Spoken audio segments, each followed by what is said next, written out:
he drives faster than I do. Very often I'll go, can you slow down? Can you slow down? And he's like, I'm not going fast at all. Early days when you were cutting some onions. No, it was you cutting peppers. No, it was you. No. I'm very precise in terms of time. I really want to be there not only at the time, but before the time. As far as my own family, it was not that big a thing. And if we were late, you're late. Timekeeping. With me wanting to be everywhere ahead of time and Michael always running late. My mom, bless her, she was like taking care of all the things that needs to be done, so I wouldn't care about anything. But when we got married, I found the different lives. I need to wash dishes, I need to put my... Hang your clothes. Yeah, or all those simple things. No, it was you. You were cutting it the wrong way, but you were doing peppers and you cut them short ways rather than long ways. Do you know what? I couldn't be in the kitchen after that with him. When we first got married, we went to the grocery store. I start grocery shopping in the exact same way I've always grocery shopped. I'm picking out all the regular food. He'd put back the one I got and take the cheaper one. And I'm like, what are you doing? I like that sauce. He's like, yeah, but this one's on sale. No, but I always cut the long ways. Conflict's still there. Some level of disagreement in marriage is inevitable. It's normal. Every couple will face conflict. And that's because we come into marriage with different backgrounds, different desires, different priorities, different personalities. And conflict is also inevitable because we're all selfish to a greater or lesser degree. Most of us would admit we find it easier to focus on our own desires, our own needs, our own opinions, than on those of our husband or wife. And some couples think that when they hit conflict, it's all over, that they've made the wrong choice of partner. That's partially because the media and popular culture tend to perpetuate the message that if the relationship isn't perfect, if you have disagreements and conflicts, it's the wrong relationship. But that's not true. As couples, we will all disagree. In fact, it's healthy to discuss our differences. It's much better than burying disagreements, suppressing our opinions and views, or denying we have any differences of opinion between us. Conflict doesn't mean we've married the wrong person or that the relationship is doomed to failure. In fact, rather, with the right tools, addressing the conflict can strengthen the relationship.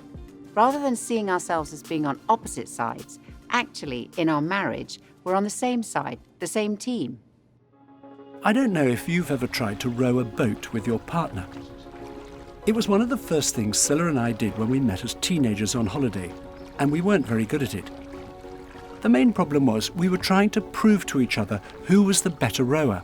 Both of us were pulling our hardest on the oars, but our strokes were different lengths, so we were lurching from side to side. And in addition, we weren't rowing in time, and the oars kept clashing. It was hard work, and the boat didn't make much progress through the water. It was only when we stopped being so competitive and we started matching our strokes and pulling in time with each other that suddenly we had that amazing feeling of getting into a rhythm, and the boat started to glide through the water. In marriage, we have to work through problems together, with both of us asking ourselves, are there ways that I need to change for the sake of our partnership? And with that mindset, we can make a good team and move forwards in harmony. Money causes the most arguments in marriages. Money. No, annoying habits. Probably who's right. The need to be right. The more expectations you have, the more difficult it is. Not filling the dishwasher properly. I think when there's outside influence, for example, in-laws. I'd say secrets. Best way to resolve conflict in marriage. Sit down and talk about it. Is really honesty and just that you guys are for each other. Not to compete, but to solve the problem. Listening with two ears, one mouth. 2 ears, one mouth. Yeah. We discuss like who's gone wrong where, and then we just hug it out at the end. Yeah. What's the word? When you kind of like compromise. We meet up and we fight about it. Then we go on a date. He'll never be able to find a matching pair of socks. That can really escalate into a mind-blowing fight. How did we resolve it, Thomas? All my socks are one color only. We're going to look at 4 principles for working together to resolve conflict effectively. The first principle is remember your partner's positive qualities. Continuing to show our appreciation for what we love and admire about our partner, even while we may disagree passionately about various issues, protects our relationship from descending into nagging and complaining. No marriage can survive a lack of respect, a lack of positive, encouraging words being spoken to each other. So my name is Tolu Dugbemi. I worked in the oil industry in Nigeria, and her cousin's husband was one of my workmates, and we got on really well. He says to me, his wife's cousin, he thinks would be brilliant for me, and I gave in to him and said, all right, fine, I will take her number, give me her number, I will call. And what I thought would be a 2-3 minute conversation turned into a 2-hour conversation. And a month later, I asked her to marry me. Over Skype. Yeah. We had not it met. Was... And I said, certainly. Recently, you let me know that you really felt like I wasn't appreciating the things that you did around the house. I think that was hard to hear, because when someone does stuff and you said to them 1,000 times, or not 1,000 times, but quite a few times, oh, I really appreciate what you've done. You don't click that you stopped doing it. I felt so bad.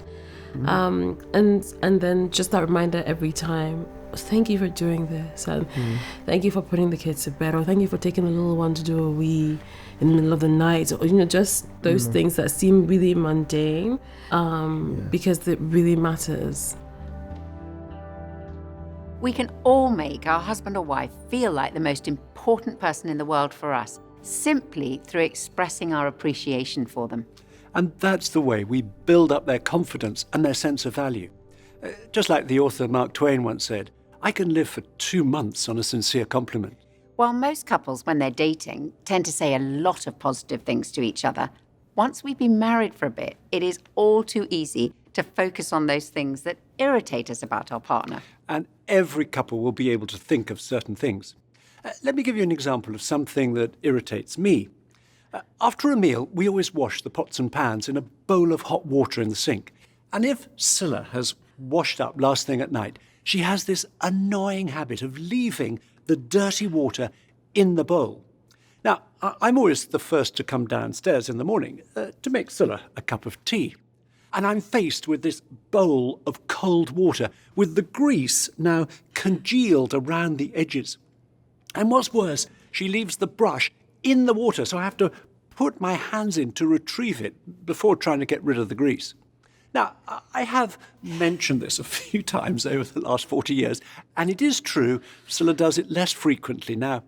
Okay, while we're on the subject of what irritates us, one of the things I find really annoying about Nicky is that he puts his clothes in this sort of toppling pile on the chair in our bedroom, rather than hanging them up in the cupboard or putting them away in the drawers.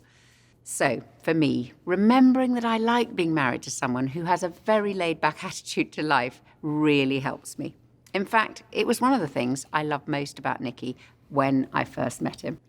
The amazing thing is, the more we concentrate on the things we appreciate about each other, the more appreciative we become of each other. Telling our partner what we like and admire about them needs to be something that we practice on a daily basis. We need to make it a habit. There's a psychologist in the US called Professor John Gottman, who's been analysing the habits of married couples for over 40 years. And he believes he's able to tell within the first 5 minutes of listening to and watching a couple whether or not their relationship is in trouble. He says that a key indicator is, are they showing each other appreciation? And his advice to couples is this: by simply reminding yourself of your partner's positive qualities, even as you grapple with each other's flaws, you can prevent a happy marriage from declining. You'll see in your journal the first conversation, entitled Showing Appreciation. The idea is to write down 6 things that you appreciate about your partner. It may be thanking them for what they do, or it may be telling them what you admire about their character, and try to make it a mixture. Then, when you've both finished writing, read out to each other what you've written, and try to come up with 6 if you possibly can. How are you feeling?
That's one of the best conversations to look back at once in a while when you finish the course. Read again what you wrote down about each other. When we keep showing our appreciation for each other's positive qualities, we're much more likely to work together as a team. The second principle for resolving conflict effectively is to recognise that differences between us are good. Trying to make our husband or wife think and behave like us never works. We can be very different in all sorts of ways, for example, in how we make decisions. One of us might make decisions quickly and easily and doesn't worry about making mistakes, while our partner may be more cautious and careful, taking a long time over every decision. That's me. We bought a second-hand car recently, and we had a choice between two almost identical ones. And Scilla was very excited that we'd made the decision so quickly, while I lay awake most of the following night, worrying we'd bought the wrong one. Marker? IC, and this is Phil, and we met in a pub. I was too nervous to sit next to you, but there was only one space left in the circle of friends, and it was next to you, so it was... Yeah. You know, and the rest is history. The rest is history. We are chalk and cheese, really, Yeah, in really a lot are. of ways, a lot of differences. Yeah. You like staying in, I like going out, you liked R&B, I liked anything but R&B. His need to tell a story for about 10 hours before he gets to the punchline. And I just want the ending. You like Netflix and I like BBC4 documentaries. If you put me in a room with strangers, I will make my way around. I'll hide in the corner. You're spend first, save later. I'm save first, spend later. Yeah. Spicy food. Non-spicy food. You're black, I'm white. Yeah.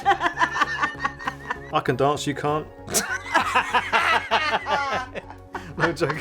Sorry, other way around, I got that wrong. Phil does the two-step. Don't do anything. Right. A major difference between many couples is how they restore their energy. And that'll depend on whether they're more extroverted or introverted. Extroverts need a certain amount of time with others. Introverts, on the other hand, need more time on their own. Another difference between an extrovert and an introvert is that extroverts tend to think out loud. That's external processing. While introverts, on the whole, like to sort out their thoughts first and then speak. That's internal processing. I'm married to an extreme extrovert, and because Scilla is often thinking out loud, I've had to learn not to react too quickly when she says something to me with great passion and conviction, as she's quite likely to change her mind and say the opposite 5 minutes later with equal passion and conviction. As an introvert, I like to work out what I think before speaking. So if we have a difficult decision, I'll typically go away by myself to think it through, and then I'll tell Scilla what I think. At which point, I tell Nikki, that is not a discussion. That is just your conclusion. But in marriage, we have to learn to accept our varying approaches. One attitude isn't better or worse than another, it's just different. And a strong marriage is where we see ourselves as a partnership, combining our strengths and helping each other in our weaknesses. As a couple, we won't just be different in terms of our personalities. We all come into marriage from different backgrounds and with different values. One example of this for us came out in our different approaches to money, as is the case with many couples. By and large, there are three choices we can make with our money. We can save it, we can spend it, or we can give it away. Now, Scilla and I have never had a problem agreeing on how much and to whom we should give money away. But with the other two options, we are poles apart. I suppose I describe myself as a natural saver. Whereas I am much more of a natural spender. Now, I don't want you to get the wrong idea. That doesn't mean I'm a compulsive shopper. Actually, I don't enjoy shopping any more than Nikki does. It's just that I find it easier to spend money than Nikki does. In fact, much easier. And that led to a lot of conflict in the early years of our marriage, with me feeling quite resentful and Scilla feeling rather guilty. And we both thought that I was better with money than Scilla. And then one day we had a really big argument, and I suddenly realised I'm not better with money than Scilla. Rather, we're better at different things with money. Nikki is much better at managing money than me. And Scilla is much better at using it. And many years on, I think we've learned how we complement each other. Scylla certainly helped me not to be overcautious and to use money a lot more freely. To give you an example, for their weekly pocket money, our children used to have 1 penny for each year of their age. 6pence, that's about 6 cents when they were 6, 8pence when they were 8, and so on. Then, one year when we were in the car returning from our summer holiday, our daughter Kirsty, who was aged 12 at the time, said to me, "Daddy, all my friends get more pocket money than I do." Well, I was about to explain to her that with pocket money, it's not the amount that matters. Rather, it's to give her an opportunity to practice handling money. But while I was still thinking out my response, Scylla joined in the conversation, not on what I thought was our side, but on our daughter's, saying she thought it was absolutely ridiculous how little they got. And by the time we got home, our children's pocket money had increased by 1,000%. Well, with the benefit of hindsight, 12 pence was never going to teach our daughter a whole lot about handling money sensibly. So, yes, Scylla helps me to be a lot freer with money. And Nikki has definitely taught me how to keep account and not to overspend. In fact, he taught me how to budget. I grew up in a family where I didn't learn anything about budgeting. So if I was running short of money, I just used to bury my head in the sand. I didn't want to think about it. And I'd often go into overdraft. The difference now is that we talk about it. And I've got much better at planning ahead and keeping account. Understanding each other's strengths and weaknesses around money helps us work much better as a team. And if you've never done a budget, you'll find some notes on how to go about it in your journal. And that will help you, as it did us massively, to make a plan and work together. We're all different. We're all a sum total of our upbringing, of our experience, of our life. And when you come together, it's very, very possible that you could have completely diametric differences about how you deal and think about money. And the truth is, that's really okay. The thing is to understand that somehow you have to learn to live with some of the differences, but also have a togetherness around where it affects each of you. So you need to have an overall budget as a couple. You need to decide, what is your spending going to be? What are your priorities with your money? What do you have to spend and what do you want to spend? What would you like to have and what do you have to have? From that building block of a budget spins a wonderful, confident, together decision process upon which you are in control of your money. So what should you do if you really are under significant financial pressure? I think the first thing for me to say to you is, you're not alone. This happens to millions of people around the world. The most important thing is to realize, is it for a season? Or is it a long-term, significant, lifelong problem? If it's a season, is there something you can do significantly to get yourself out of the financial difficulties? Or can you weather the storm? Do you have family or friends who can help you weather the storm if it is a seasonal thing? If it's not a seasonal thing, do you need to make some radical, significant decisions about your finances, about what you need to do? And I would always suggest, if you find yourself in these situations, whilst it's important that you as a couple work through it, you must not do it alone. Find someone who specialises in financial difficulties. Go and speak to someone who you trust, who can give you the proper advice. Don't just make a decision based on your own thinking. And one of the most beautiful things about being able to manage money well as a couple is that the things that you will learn about each other, those skills and the communication that you will have to develop as you talk about money, will spin out into many other areas of your life, as I can testify. The next conversation is called Recognizing Your Differences. So first of all, against the list of issues, each of you put your own and your partner's initials where you think you each come on the line between the two extremes. And you'll see the examples for Nikki and myself. Regarding money, I'm more towards the spending end of the spectrum, while Nikki is much closer to the saving end. And on punctuality, Scylla likes to leave lots of time to catch a train or a plane, whereas I prefer to cut it fine, as I think getting there any earlier than we strictly need to feels like a complete waste of time to me. As you're filling in your own responses, don't look at what your husband or wife has put until you've both finished. Then Discuss how in at least one area you complement each other and how you can operate effectively in that area as a team.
As we've said, Scylla and I have lots of differences, and we often find ourselves laughing at them. Take the way we speak. While I try to use a minimum of words to get my point across, Scylla will use as many words as possible and often exaggerates wildly. And I tease her a lot about that, such as when she tells me she's bought 1 million tons of groceries. Humour is such an important part of a healthy marriage. It functions rather like the oil in a car. Without it, the engine will seize up. The third principle for handling conflict effectively is look for an us solution. People approach conflict differently. Some try to force their partner to do things their way. They go on the attack. Other people surrender. They may be frightened of disagreements. They want to hide, run away, or do anything to avoid confrontation. Still, other people bargain. They say, I'll do this if you do that. But that all too easily becomes, I won't do my bit because you haven't done your bit. And none of these approaches builds closeness or is effective in resolving conflict. However, there's a way that is effective, and that's through seeking a solution together. It means seeing that really we're on the same side and working together on the issue causing the conflict as a team. And sometimes that means delaying the discussion on a particular issue. I think we'd all recognise that there are bad times to try and resolve arguments. And at those times, we have to press an imaginary pause button and wait for a better moment. When conflict arises, I'm a fixer and I want to fix it straight away. I can't go to bed with it unresolved. Or I had to learn that you were someone that had to collect your thoughts. Process it. I had to learn that people deal with disagreement in different ways. I wouldn't always pick my timing well. I think we had to learn to actually, we need to sit down and talk about some of these things. And also to know to put a pause on some things. Let's talk about this when we actually have the time and the space and we're not around other people. Great time to bring it up whilst other people are around. No, like... Because she just can't have a go at you. Definitely not good if it's late at night and we're hungry. Oh, dude. I mean, that's usually what starts conflict. Both of us will be like, are you hungry? He knows that he cannot bring it to me right before going to bed or 11 p.m. He will fall asleep in 3 seconds, whereas for me it's like 3 hours later and bad sleeping and then waking up or like grumpy. To me, the night is just getting started at 9 p.m. Like that's where you enter into your most serious conversations. It would be 2 in the morning and we're arguing, probably because I was so tired. His whole family functions that way. He doesn't function very well at night. He'd be sitting in front of the TV watching football. Yes. We've got to talk about it now, and he refuses, and so I stomp off to bed feeling even angrier. It's getting heated. It's about 10 o'clock and we're often, I think, have said we can't talk about this now. And then we book in a time to talk about it, and it's really freeing to go, I love you, but let's deal with this later.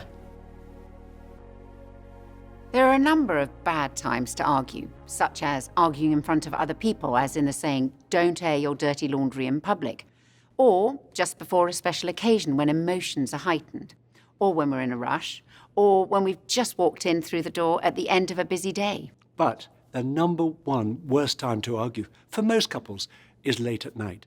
And that's because when we're tired, we can so easily get things out of perspective. In the early months of our marriage, our most futile arguments were always last thing at night. And then very helpfully, some friends who'd got married 2 weeks before us told us about what they called the 10 o'clock rule. They explained that if they were having an argument late in the evening, either one of them could call the 10 o'clock rule into play. And that meant the argument had to be paused and postponed until a better time, perhaps earlier the next evening or over a cup of coffee at the weekend. And that was such a help for us, and we've often used the 10 o'clock rule over the years.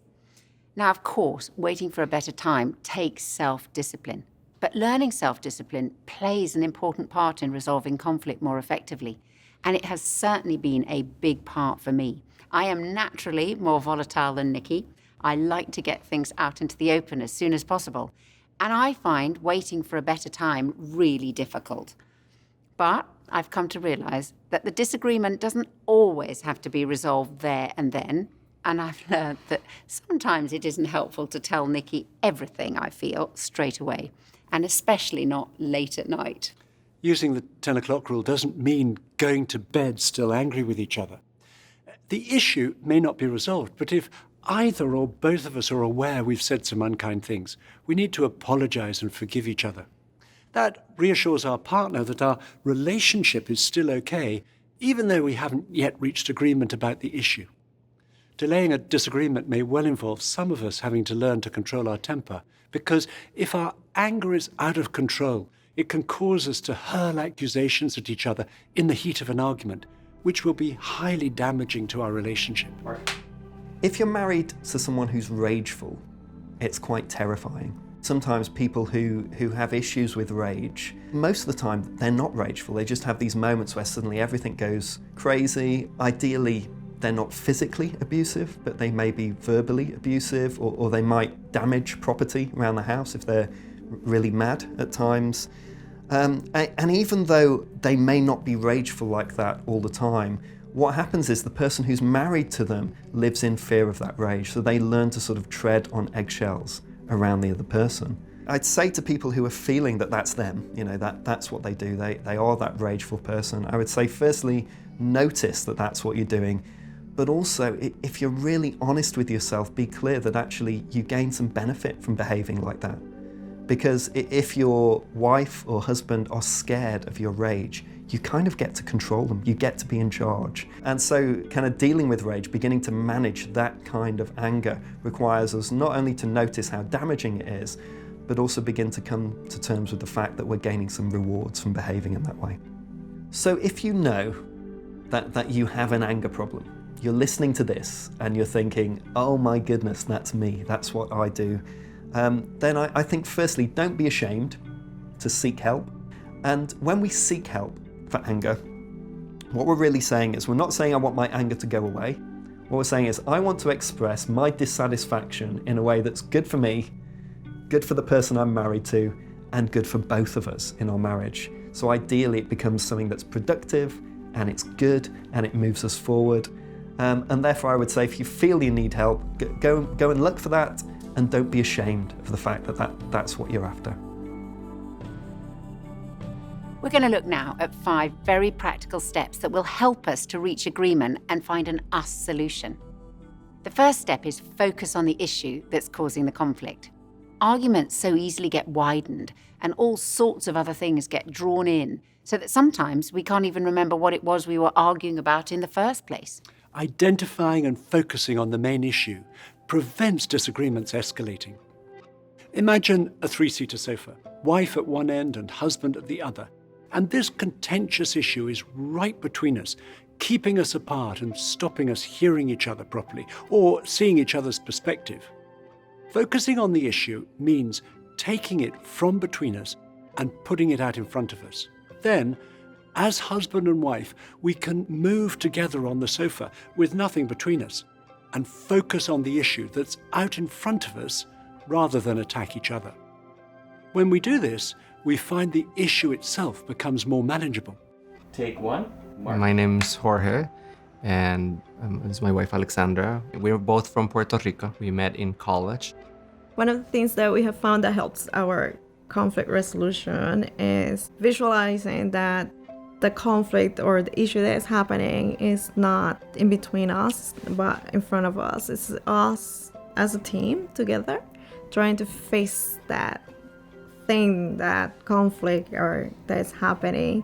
Having a specific time when it's not urgent, it's certainly very helpful, because it lets you come with clearer ideas or clearer understanding, and you mentally prepare that this is when we're dealing with this specific thing. It's not that I'm against him or him against me. It is us trying to solve it, and I didn't feel as burdened as. I felt like, I have somebody with me thinking about how to get better. And that really took away a lot of stress and a lot of anxiety every time that we have a conflict. The second step to reach agreement and find us solutions is use I statements. In the heat of an argument, it is so easy to say you always or you never. But when we use either of these phrases, we're labeling each other's character. A much better way of putting it is to use I statements describing our own feelings. So rather than you never do anything to help, it's much better to say, I was really upset you didn't help me with the clearing up after dinner last night. And instead of You always make us late. It's better to say, I don't like leaving for the train so late because it makes me feel really stressed. Using I statements helps us not to accuse or blame each other. And I know when I tell Nicky what I feel when I'm upset, he responds much more positively than if I attacked him with my words. The third step is listen to each other.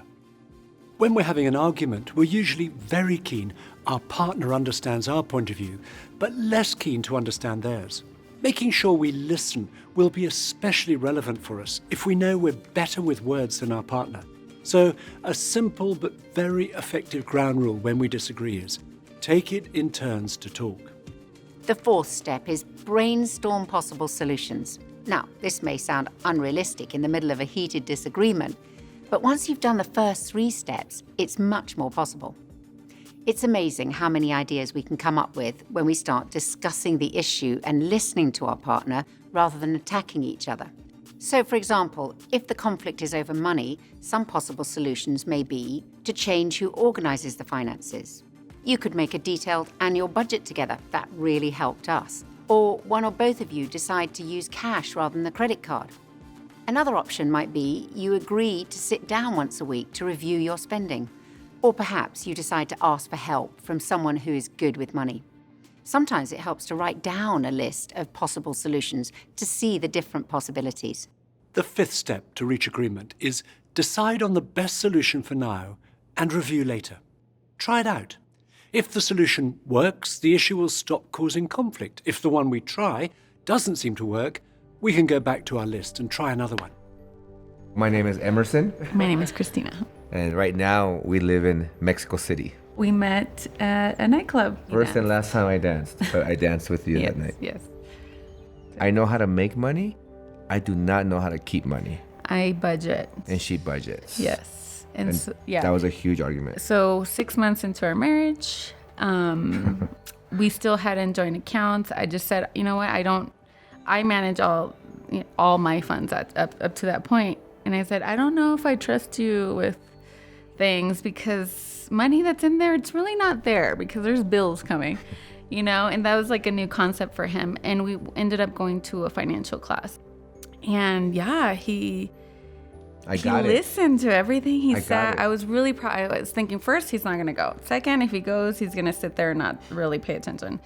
Third, nothing's going to sink in. And pretty much everything our teacher was telling us, I had said, but he needed to hear it from someone else. I couldn't hear it from my wife. And sure enough, he literally did a 180. And from then on, we've been on a budget. And thank God, it's helped us on so many levels. Yeah. And he's still, he trusts me. I'm just not good at it. No. So I've let her do it. And it's been great. Mm-hmm. These 5 steps for handling conflict have helped Scylla and me hugely when there's been an issue causing tension between us. But they require us to be prepared to make changes to our own behavior and attitudes for the sake of our marriage. It's no good one of us always needing to be right or saying, that's just the way I am, while being critical of our husband or wife. The Bible quotes Jesus saying, why do you look at the speck of sawdust in someone else's eye and pay no attention to the plank in your own eye? First, take the plank out of your own eye, and then you'll see clearly to remove the speck from the other person's eye. At the end of the day, the only person we can change in our marriage is ourselves. My name is Maki. And I'm Princey. We've been married for 8 years plus now, and blessed with 2 lovely daughters. Ours was arranged marriage. It was a bit of discovery on either side. Just in the first 3 years, things didn't go really good between us, and there was a lot of difference of opinions, different backgrounds that we come from. I was always pushing her away while she was trying to come close towards me. And there was so much of grudge, so much of judgment, so much of the male chauvinism, thinking I was better and she wasn't. Inside my heart, I used to think that what can I do to make him love me? Somehow I want to win his love. I kept putting her down, letting her, hurting her, and I knew she was crying and I knew she was hurting. Eventually, it just didn't go well with her. She just broke down in the car. I couldn't bear this. I want to be out of this. So I just told him, this marriage couldn't work. We just can get separated. When she had said that, I realized that I had really messed it up and really hurt her so much. I had to spend some time completely breaking down my ego, letting it all down. And I said, I need to change. I caught her hand and I said, I'm really sorry. I was so surprised to see that she understood that forgiveness, that I had changed, that the switch had happened. I started respecting and I started falling in love with her. I was longing for that for the 3 years. It's like, wow, this was the time I'm waiting for. It encouraged me a lot to love her more. Remember, we were so happy after we connected. For the first time, we danced together. We played some music, we danced together, and with tears. Yeah, with tears of joy. And I think that I would never forget that day. It just changed for us. Sometimes couples break up because they think they're incompatible. That's so sad. We're not incompatible unless we refuse to change, unless we refuse to adjust our behavior for the sake of our marriage. I want to read a description written by a surgeon called Richard Seltzer of how one couple accommodated themselves to each other. I stand by the bed where a young woman lies, her face post-operative, her mouth twisted in palsy, clownish. A tiny twig of the facial nerve, the ones to the muscles of her mouth, has been severed. She'll be thus from now on. The surgeon has followed with religious fervour the curve of her flesh, I promise you that. Nevertheless, to remove the tumour in her cheek, I have cut a little nerve. Her young husband is in the room. He stands on the opposite side of the bed, and together they seem to dwell in the evening lamplight, isolated from me, private. Who are they, I ask myself, he and this wry mouth I've made, who gaze at and touch each other so greedily? The young woman speaks. Will my mouth always be like this, she asks. Yes, it will, I say. It's because the nerve was cut. She nods and is silent. But the young man smiles. I like it, he says. It's kind of cute. And all at once I know who he is, and I lower my gaze. One is not bold in an encounter with a god. And unmindful, I see he bends to kiss her crooked mouth, and I so close. I can see how he twists his own lips to accommodate hers, to show the kiss still works. And I hold my breath and let the wonder in. We can only change when we know what matters to each other. Sometimes the real issues are buried under years of unresolved conflict, or we've never told each other what frustrates and hurts us. We can't assume our partner automatically knows. We must tell each other about the issues that matter most to us and why they're important to us. There's a big difference between requests and making demands. Requesting change of each other in marriage is a good thing. It's demanding change that is harmful. We want you to turn to the conversation in your journal called Using the 5 Steps. Talk about what are the good times and what are the bad times for you to try to resolve disagreements, and decide which of the 5 steps is most important for you to remember. Then each choose one issue that has caused or could potentially cause conflict in your relationship. Address one issue at a time and use the 5 steps to look for solutions.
fourth and final principle for resolving conflict effectively is support your partner. There's a fundamental difference of attitude between expecting our partner will meet all of our needs and focusing on meeting our partner's needs. Recently, I read the story of a couple whose marriage had spiraled downwards, so much so that they barely acknowledged each other anymore. Years of conflict had all but killed their marriage. One day, the husband broke down in the shower. He realized there was nothing he could do to change his wife. He'd been trying for over 20 years, but he could make some changes himself. The next morning, he asked his wife, "How can I make your day better?" She was very surprised and quite suspicious at the sudden change. So she tested him. She asked him to clean the kitchen, which he did. The next morning, he asked her the same question. "How can I make your day better?" "Clean the garage," she replied. It was a big job and he had a busy day, but he did as she asked. The following day, he asked her again, "How can I make your day better?" This time she told him there was nothing, but he persisted. He asked her every morning for 2 weeks. Finally, his wife broke down and said, "I should be asking you that." She apologized and said, "Can we just spend some time together?" Now, every day, the couple ask each other how they can make each other's day better, and their marriage has been totally transformed. Focusing not on what our partner can do for us, but on what we can do for them doesn't come naturally or easily to most of us. And for Nikki and me, it's one of the areas where our shared faith has made a big difference in our marriage. We both became Christians after going out for nearly 2 years, and a lot changed in our relationship as a result. I think in retrospect, one reason was that previously I'd been looking to our relationship and to Scylla to meet all of my deepest needs. As I started looking to God for those needs to be met, it brought about a big change in our relationship. When, as husband and wife, we each look first to God to meet our need for unconditional love, we find a sense of significance, security, and self-esteem.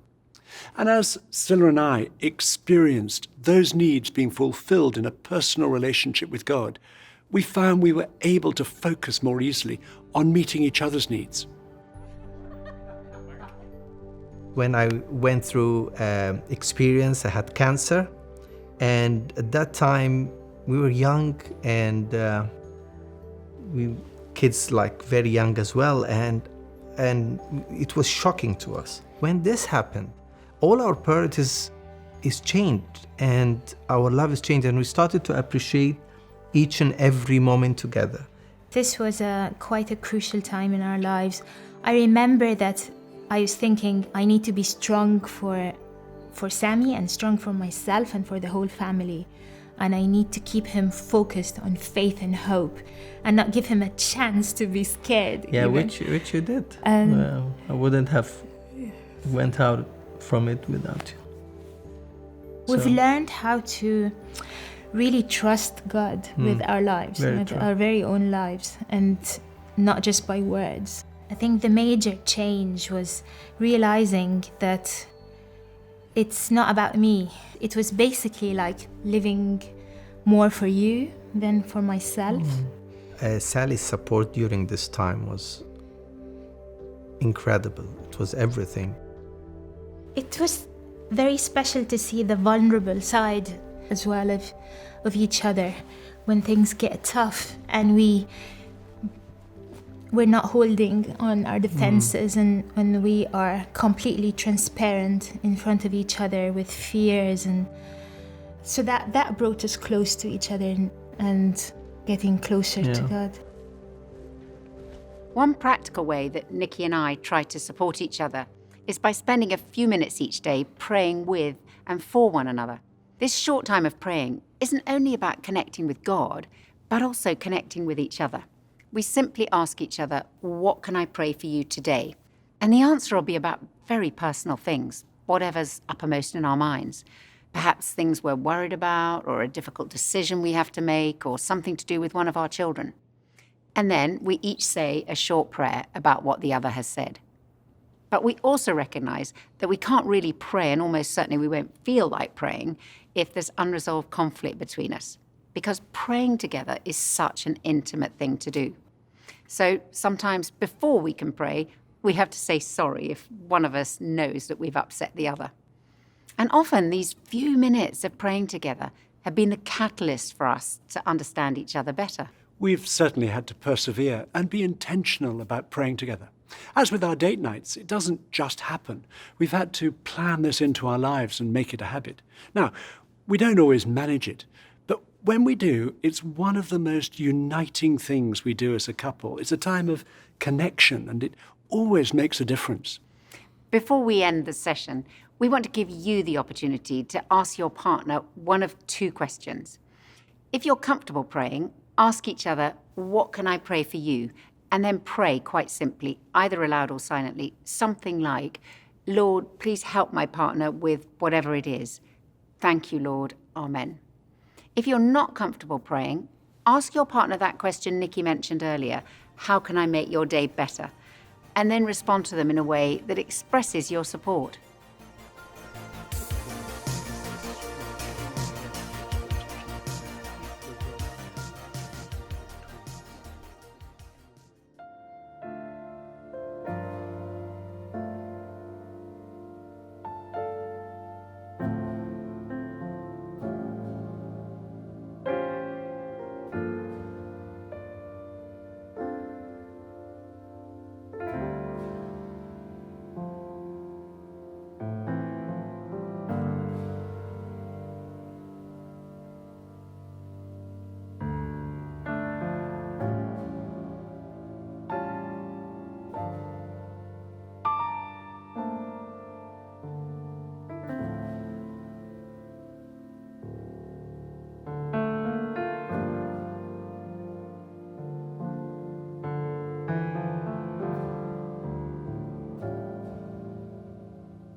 we'd like to finish this session with a prayer, so please stay as you are. Thank you, Lord, that you are our strength in good and in difficult times. We ask that you'd help us where differences cause conflict between us and to work out solutions together. Please help us to appreciate each other more and more and to make changes in ourselves where we need to for the sake of our marriage. Amen. We're so glad you've joined us, and we look forward to having you with us on the next session.